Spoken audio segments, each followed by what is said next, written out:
Assalamualaikum warahmatullahi wabarakatuh. Selamat siang semuanya. Saya Rina Skakinati dengan NIM 19070161122 akan mempresentasikan mengenai autisme.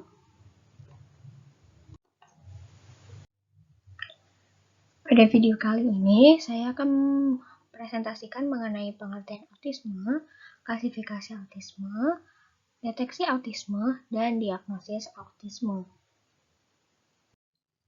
Yang pertama yaitu pengertian autisme. Secara harfiah,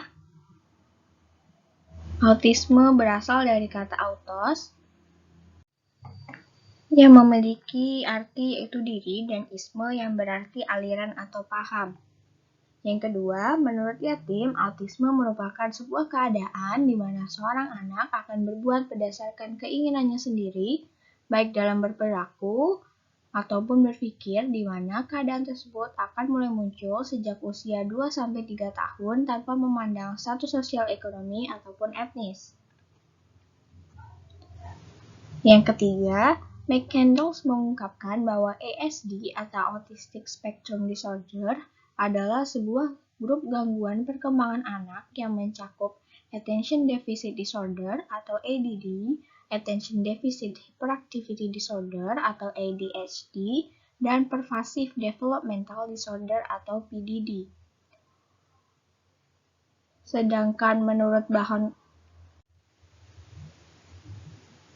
Cohen, autisme merupakan sebuah kondisi sejak lahir ataupun saat balita yang menyebabkan anak tidak dapat membentuk hubungan sosial atau komunikasi yang normal, dengan akibat anak akan terisolasi dari lingkungan sosial dan masuk ke dalam dunia yang repetitif dan aktivitas serta minat dan obsesif. Berdasarkan keempat pengertian tersebut, maka dapat disimpulkan bahwa autisme merupakan sebuah keadaan di mana mengakibatkan anak akan memiliki beberapa gangguan, yaitu gangguan perilaku, interaksi sosial, dan komunikasi. Yang selanjutnya yaitu klasifikasi autisme. Berdasarkan Childhood Autism Rating Scale, autisme diklasifikasi menjadi 3 bagian, yaitu yang pertama, autisme ringan. Pada autisme ringan, anak akan menunjukkan bahwa terdapat kontak mata dan dapat memberikan sedikit respon ketika anak tersebut dipanggil namanya. Selain itu, anak juga dapat menunjukkan ekspresi-ekspresi pada wajahnya saat berkomunikasi secara dua arah meskipun hanya sesekali. Yang kedua yaitu autisme sedang. Pada autisme sedang, anak akan tetap menunjukkan sedikit kontak mata namun tidak memberikan respon apapun ketika dipanggil namanya. Sikap lain yang ditunjukkan pada autisme sedang yaitu tindakan agresif, menyakiti diri sendiri, sikap acuh, dan gangguan motorik stereotip yang agak sulit dikendalikan namun masih tetap bisa dikendalikan. Yang ketiga yaitu autisme berat. Pada autisme berat, anak akan menunjukkan tindakan-tindakan yang sangat sulit dikendalikan, bahkan tidak bisa dikendalikan lagi. Tindakan-tindakan tersebut seperti memukulkan kepalanya ke tembok secara berulang kali tanpa henti, dan apabila orang tua atau siapapun ingin mencoba mencegahnya, anak tidak akan memberikan respon apapun dan akan tetap melakukannya. Bahkan apabila hingga orang tuanya memeluknya, anak tersebut tetap akan memukulkan kepalanya ke tembok.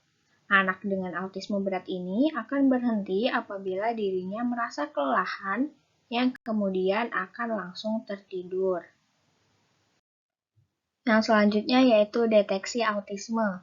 Terdapat beberapa gejala yang dapat menjadi deteksi anak autisme yang dibagi berdasarkan beberapa rentan usia.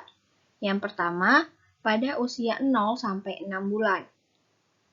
Gejala yang pertama yaitu bayi akan terlihat terlalu tenang dan terlalu sensitif, seperti cepat merasa terganggu. Yang kedua, bayi menunjukkan gerakan tangan dan kaki yang berlebihan, terlebih ketika sedang mandi. Yang ketiga, tidak adanya kontak mata atau senyum saat diajak mengobrol. Yang keempat, apabila digendong, bayi akan mengepalkan tangan atau menegangkan kaki secara berlebihan.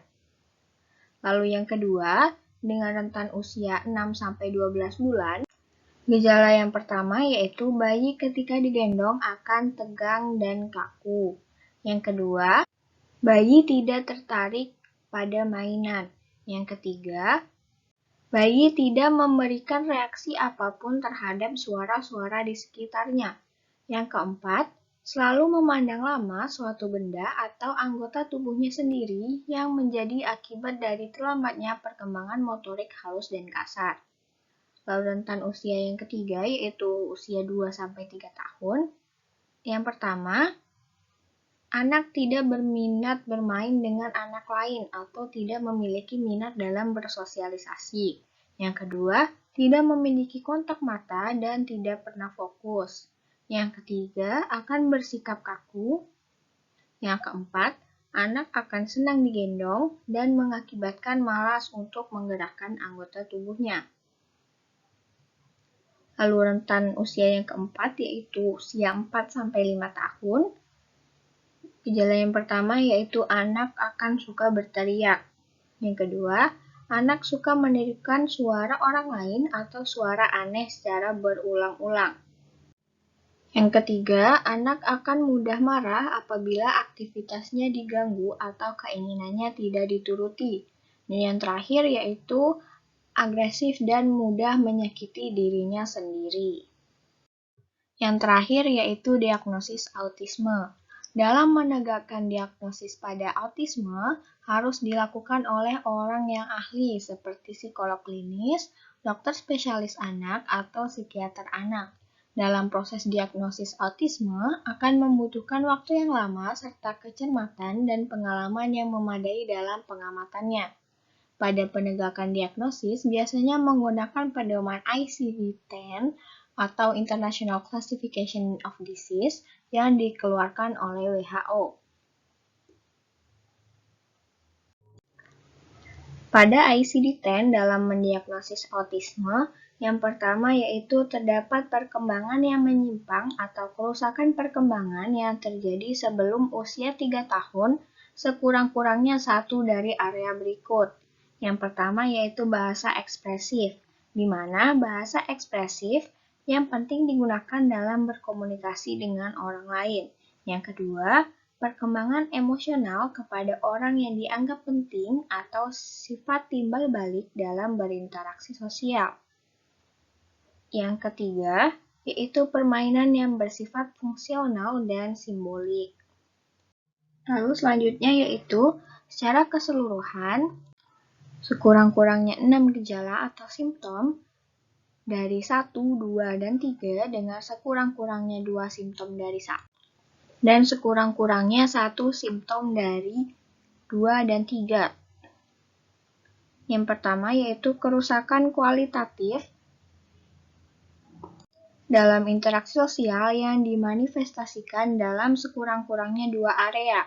Area yang pertama yaitu gagal menggunakan kontak mata, ekspresi wajah, postur tubuh, dan gerakan tangan dalam interaksi sosial.